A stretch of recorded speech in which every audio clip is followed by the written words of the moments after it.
Hello, band students. Welcome back. Here we go. Let's get started.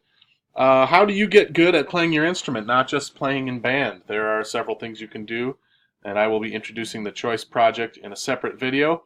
But taking private lessons is the number one thing you can do, whether you pay for them or you get lessons with me after school or you get a high school mentor or somebody that can help you play your instrument is a really one of the best things you can do.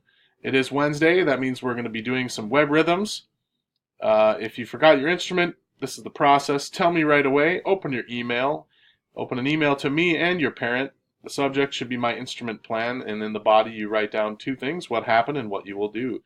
You'll send it to me and your family, then show me and ask for a loaner instrument. I won't give you any blame. I won't guilt trip you. We just want results. And working together is the best way to remember bringing your instrument. We get 2 grades in band. Don't forget, January 25th is the end of second quarter, so that'll be our first final grade. I would like to have everything turned in and everything graded and everything finalized by January 19th, ahead of the game, so that we don't have to worry about things as we approach the end of the quarter. Next week we have 2 days of band. If it's anyone's birthday, raise your hand right now.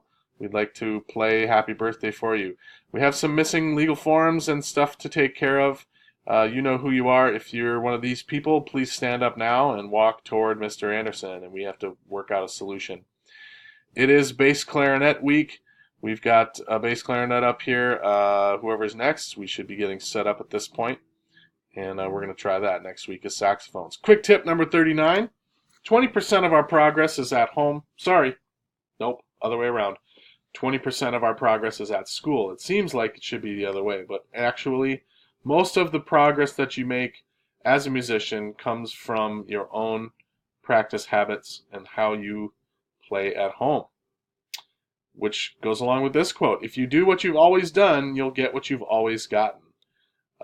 You are all fine musicians, and you all have a long way to go, so it's always important to try to change your trajectory. If you're improving at a certain rate, it's always good to continue to move upward and work on your skills in a new way. So that's important to think about. One of our jokes here: keep calm and be clever. I like the little mustache. Here's the picture of the day. You can get instruments in different colors. Be careful of the quality, though. There are plenty of companies out there that want to get your business just by making a colorful instrument. Let's read the learning target out loud together. I can do things outside school to mold my life as a musician. And let's read the essential question: what music activities am I interested in? So percussion, you can head over and work on Rudiment 9 or Groove 9. And your homework will be to check out the Choice Project video. That's another video on YouTube that you can check out. It's also linked in Schoology. And here we go. Let's get busy.